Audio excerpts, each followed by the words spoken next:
up, y'all? It's me, Erica, and we are down here.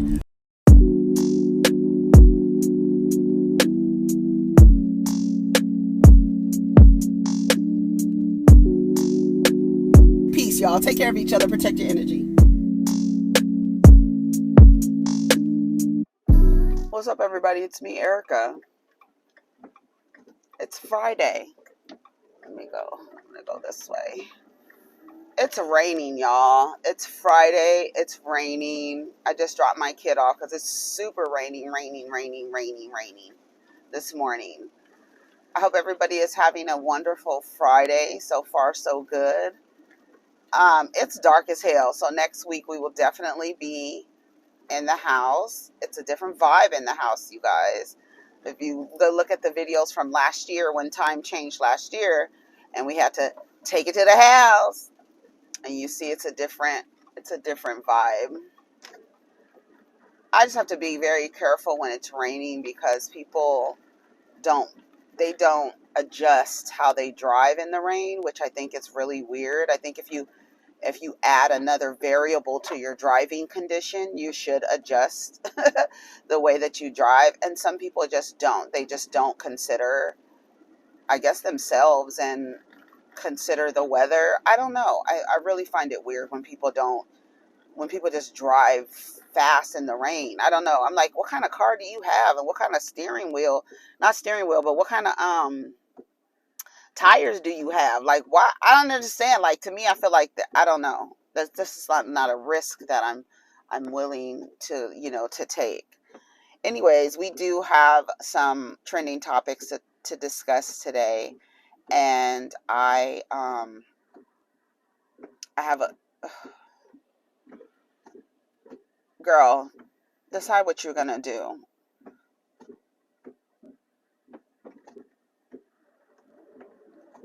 I'm so glad we left when we did because it's traffic, and then on top of the rain, and then on top of people not, modifying the way that they drive. I think I'm gonna go live this weekend. I haven't decided yet, so I don't quote me, but I do kind of want to go live on Patreon.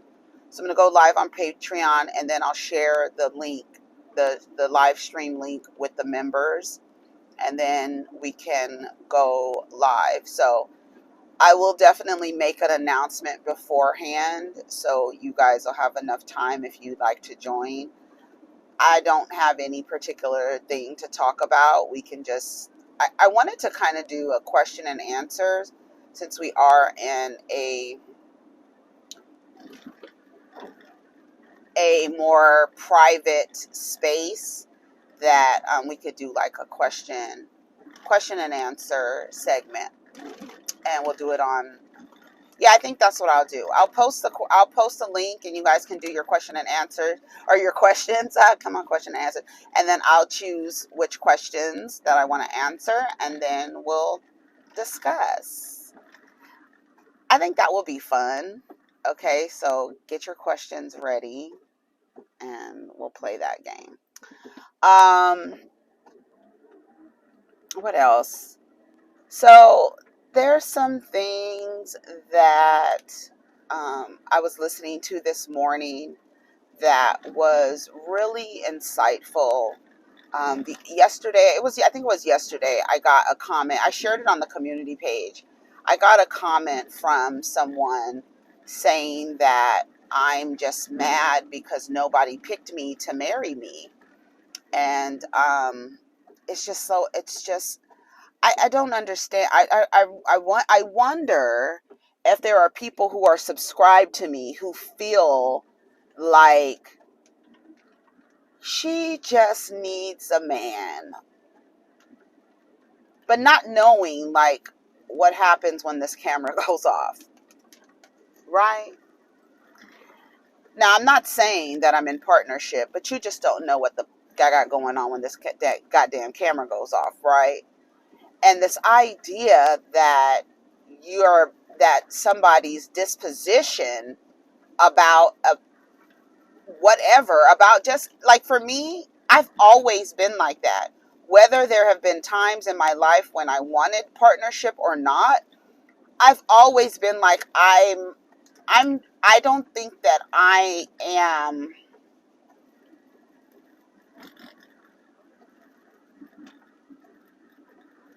cooperative enough to be in a partnership with someone that has been socialized in today's society, because those people have weird ideas about what partnership is supposed to look like and the woman's role in said partnership, right?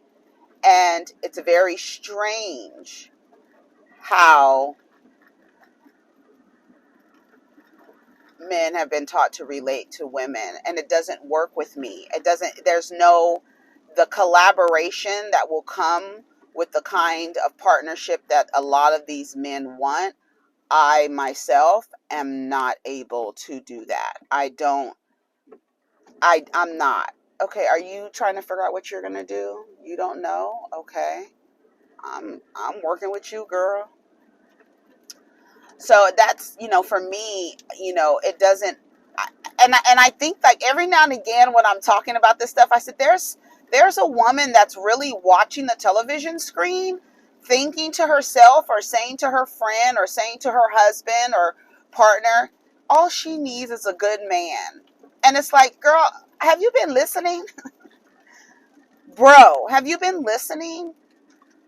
And then, like, listen to yourself when you are looking at another woman and believing that she won't be happy, or she'll be happier if she has a dick in proximity. Girl, no. I'm like I said, there have been times in my life where I've been like, oh yeah, I want to be with, I have not, there has not been that moment. I have not always been like, ew, ew, ew. I've been in partnership, right? Several times. But I have determined that, based on my experiences and based on the way that men have been socialized and based on how I view relationships and partnerships, they don't go together. It doesn't fit. It's like a puzzle piece that it looks like it might fit, but it doesn't quite fit. And I'm not about to try to shove it in me. I've decided that this is my favorite shirt. I think I wore the shirt twice this week. I don't know. But I love it. I grabbed it this morning. I was like, I think this is my favorite shirt. My other favorite shirt is my Muhammad Ali shirt. I love that shirt. It's so tired and through and raggedy and thin and thinned out. But this is my other favorite shirt. The National Sarcastic Society, like we need your help. Like we need your help. So anyway, so I was just looking at that comment and I'm like, girl, you got your maid outfit on, honey. Take your broom, take your little laundry basket, and get your life together, girl. Get your life together, girl. Yeah, see, it's dark down here, y'all. We made it to the park.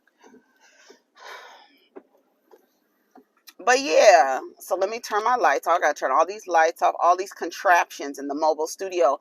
The mobile studio will be going on hiatus, right? The only time we'll be in the mobile studio is when we are, making a run somewhere and I bring the camera with me. All right. So I hope everybody is doing well. So that's all I had to say. That's all I have to say for our church announcements. So now let's talk about these trending topics. So first things first, Papa freaks all the honeys, dummies, Playboy bunnies, those wanting money. Okay. First things first. So yesterday I talked a little bit about Moniece Slaughter responding to Andy Cohen and says it's hurtful that love and hip hop has become the epitome of low class. She left this long message and it seemed like her hair is really pretty on this picture. But she left this message and let me read the message. It says, I don't know at Bravo Andy. and I want to sit this right here. This is why I left Love and Hip Hop. Like, that's really important, because she was able to identify at a certain point that this environment is not healthy. Even though I have participated in this for however long, it's not a healthy environment. So let's read on. Whether I like my castmates and they like me or not, we are a very talented, beautiful group of individuals. The fighting, the perpetual cycle of degradation of our own people became so exhausting. And even more frustrating is the fact that we are no longer respected for the same reasons we were initially casted. Singers, songwriters, producers, directors, women. I'm grateful for what the platform did for me monetarily. Financially, it has changed my life, but we are the only reality series that I know of that hasn't been beneficial after the fact. And for most of us, there are some who have gone on to do amazing things, and I love that for them. So to land the plane, not knowing any of these individuals personally, never having worked with Bravo Andy or Bravo TV, speaking solely from the headline, to have been given a platform like the Real Housewives franchise, where every woman, regardless of their portrayal, is extremely successful and highly paid, is a blessing. But it's so disheartening that this is what Love and Hip Hop has meant for most of us. It's becoming the epitome of low class, bottom feeding behavior. Now, this is coming from Moniece, not Andy Cohen. Okay, let's be clear. This is someone who has participated in what she's talking about. So she's actually the best person to have this conversation, right? I believe, like, this is really good, because it's showing you that even though I was in this shit, this is what it looks like, and it's not a good look. And it's not a good look, right? It says, it's become the what not to be in the reality TV space. She's not lying. It's hurtful, and it's hurtful. I'm not going to lie, because we bear our souls and we go through real things. But we're so disregarded. I guess my question, Bravo Andy, is when is someone going to sit down and ask the important questions so that we can change this narrative in general? I actually believe you're talking to the wrong person. You're asking the wrong person. He didn't produce what you are saying is wrong and what not to be with reality TV. He didn't produce that. Mona Scott Young, a black Haitian woman, she produced that. Isn't she Haitian? Mona Scott Young is Haitian, right? Hold on, don't give me the line, because hold on, let me correct that, because I know y'all will get in the comments. Yes, this is Haitian, born in Haiti. Okay?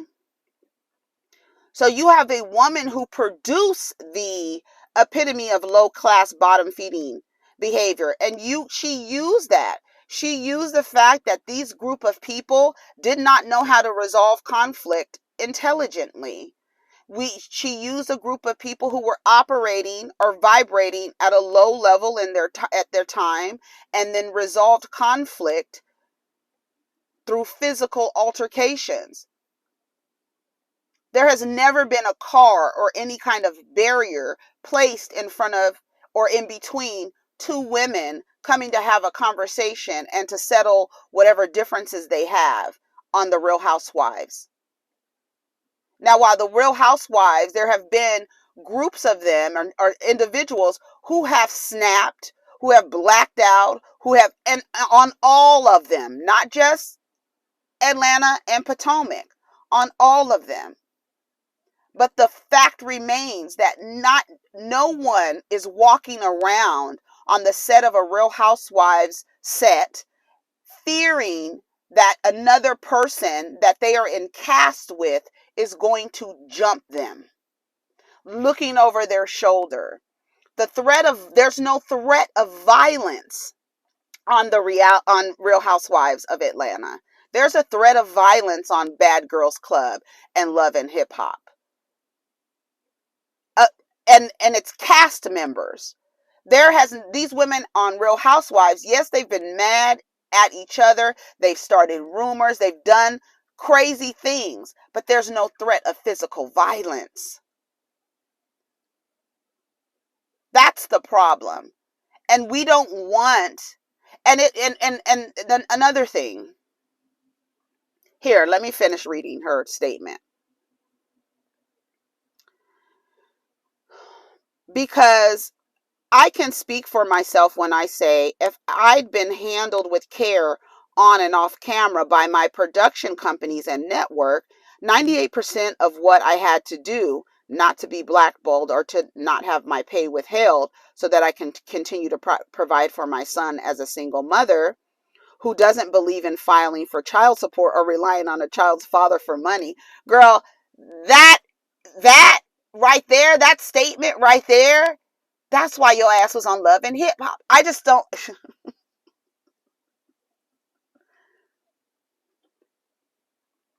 Ladies, there's no honor and there's no merit. So you do not have to stand at the top of a mountain to tell everyone that you do not believe in making the person who contributed to the liability that is a child. There's no honor in saying that you don't have that person on child support. There's no merit. You don't get a stripe for that. You don't get a gold star. You don't get a fun size Snickers. You don't. Stop saying that. Stop saying that you are willing to be broke down and not have enough money to take care of. I'm not saying that you don't have enough money, but what I'm saying is that don't brag that you're okay with the father of the child not contributing financially to the child's life because you don't want to put them on child support, or you can do it on your own. Yes, anyone can do it on their own, but that's not how it's supposed to be. And that, girl, I don't even want to get off on that. Let's get back to being bottom feeding and low vibrational.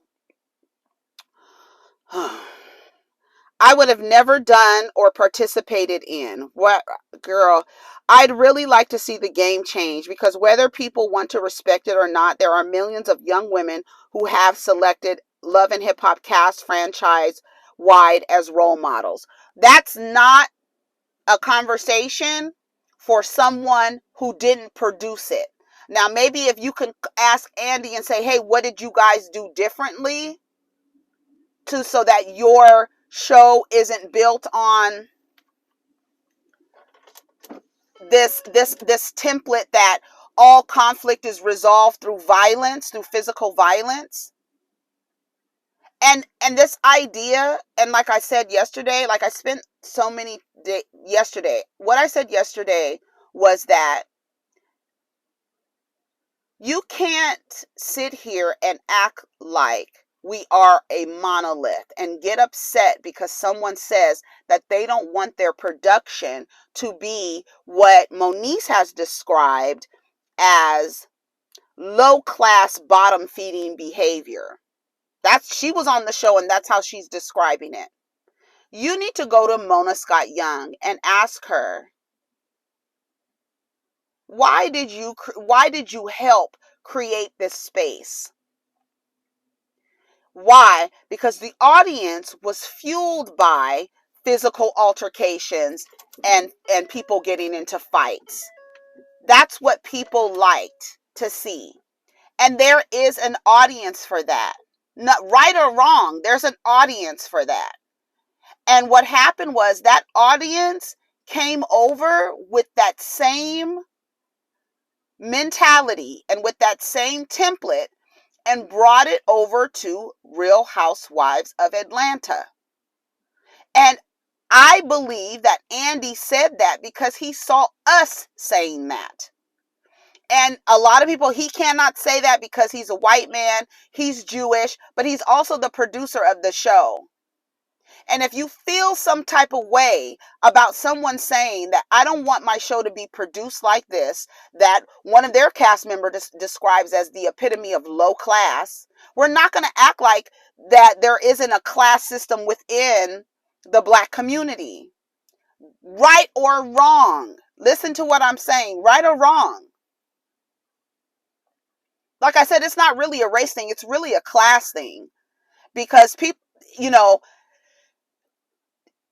bringing that energy, like I literally have seen people say, as a resolve for conflict on Potomac and Atlanta, she need her ass beat.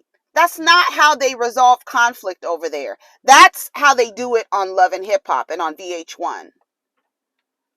Do you feel a way? Are you offended that somebody said that we don't? Why are you offended by that? What is it that you're defending when you get upset because somebody says they don't want their production to be the epitome of low class and bottom feeding behavior, where the people only resolve conflict through physical altercation? Again, there has never been a barrier placed between two women on Real Housewives of Atlanta. That's the template and the blueprint for Love and Hip Hop. When the people come together, they put something in between them because there's a threat of violence. So you guys let me know what you guys think about that. I have ordered that book.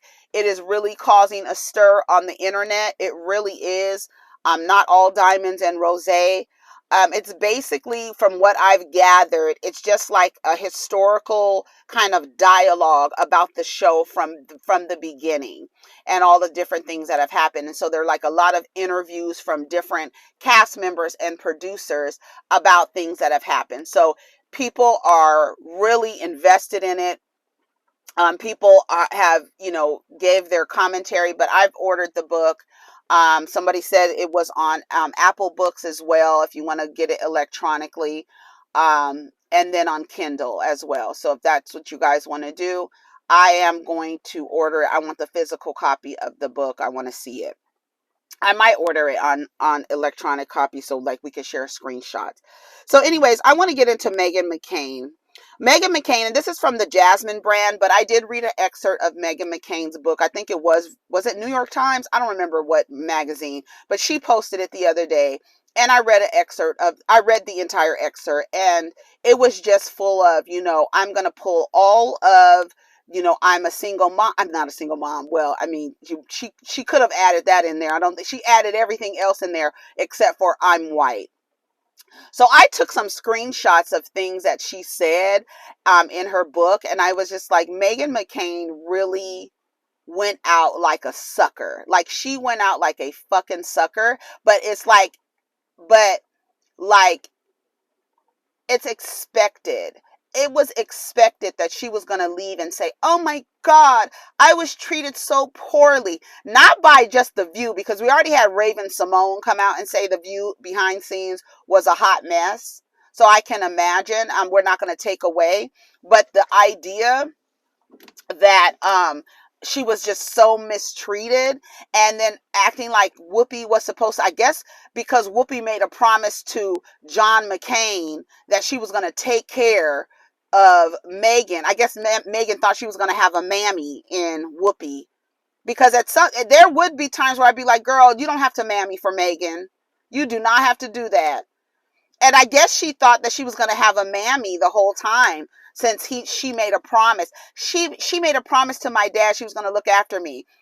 Do you see the way you talk to you?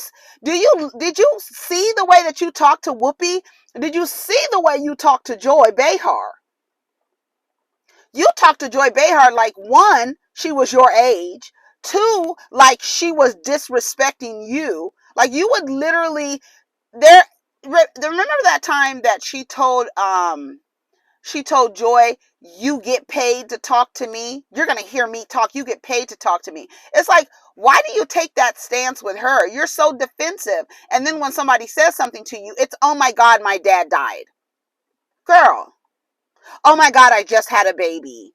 Another one who believes because I had a baby, all the terrorism that I enacted on every other person before I had a baby is erased when I have a baby. So much for, there was one part where she said, so much for working moms. Girl, shut the fuck up. I was like, Meghan McCain, she pulled the working mom. She pulled the postpartum, and I'm not saying that don't get in my comments saying, are you denying that she has, I'm not saying none of that. I'm talking about her behavior and this entitlement that she has. Listen to what she said. Hold on, let me find this excerpt from Meghan McCain. Call me naive, but when I came back to work after having a baby, I expected to be treated with respect. It had taken me so long to get healthy again. I had postpartum preeclampsia in the hospital, which is when you have a scarily high blood pressure after giving birth. I couldn't breathe. I could barely stand up. I needed my husband and my sister-in-law to help me eat and walk. It was mortifying. When I took Liberty to her first pediatrician appointment, the doctor gave me a form to fill out about how I was coping, and I failed it. I was shocked. The pediatrician pulled me aside and told me I needed to talk to my OBGYN, and they prescribed me Zoloft for my anxiety, and I started going to therapy. Later, I asked my executive, she asked Joy for an apology when Joy said she didn't miss her for coming back. I don't miss you. I didn't miss you. I think that's what Joy said. Oh, Joy, you missed me. She was like, girl, I did not miss you. And so she wanted Joy to apologize for that. Girl, what? Later, I asked my executive producer for an apology from Joy. She had humiliated me on live air, and an apology from her didn't seem like a lot to ask. I was told I would not be getting one, and we will all need to move on. I never talked to Joy one-on-one again after that day.